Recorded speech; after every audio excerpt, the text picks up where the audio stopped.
பிச்சைக்காரன் அப்படின்ற அந்த மூவியில் வந்து தாயை வந்து தெய்வமாக பார்த்தான். இந்த மூவியில் வந்து அவர் அம்மாவை மனுஷியாக பார்க்க பழகிற நினைக்கிற ஒரு பையனுடைய ஸ்டோரியை தான் இவங்க எடுத்திருக்காங்க. ஸோ ரொம்பவுமே ஒரு மாதிரி டிஃப்ரெண்ட்டாக இருந்துச்சு. அண்ட் இந்த டயலாக் வந்து ரொம்ப டீப்பான விஷயங்களை வந்து இந்த மூவி ட்ரெய்லரில் வர எல்லா வேர்ட்ஸுமே டீப்பான வேர்ட்ஸை வந்து மென்ஷன் பண்ணியிருந்தாங்க. லைக் இப்போதைக்கு இருக்கிற அந்த பொண்ணுங்களுக்கு இருக்கிற அந்த ஒரு பிரச்சனை, அவங்கள எப்படி பார்க்குறாங்க, அவங்களுடைய வாழ்க்கை எப்படிலாம் மாறுது, ஸோ அவங்களுக்கு இருக்கிற எல்லா ஒரு விஷயத்தையுமே ரொம்ப கொஞ்சம் ஓப்பனப்பாக பண்ணியிருக்கிறாங்க அப்படின்ற மாதிரி எனக்கு தோணுச்சு.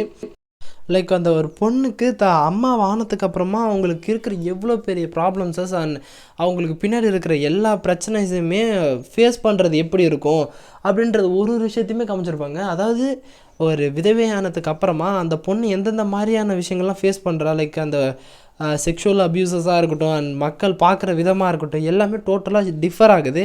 அந்த மாதிரி டிஃபர் ஆகும்போது அவங்களுக்கு எப்படி ஹேண்டில் பண்ணுறதுன்னு தெரியாமல் இருக்கும்போது அவங்கள புரிஞ்சுக்கிறதுக்கான ஒரு பர்சன் யாரும் இல்லை. ஸோ அவங்களுக்கும் அந்த மாதிரியான ஒரு ஃபீலிங்ஸஸ், லைக் அவங்களுக்கு ஒரு கம்பேனியன் தேவை, அவங்களுக்கு புரிஞ்சுக்கிற ஒருத்தவங்க தேவை, அவங்களுக்கு ஹெல்ப் பண்ணணும்.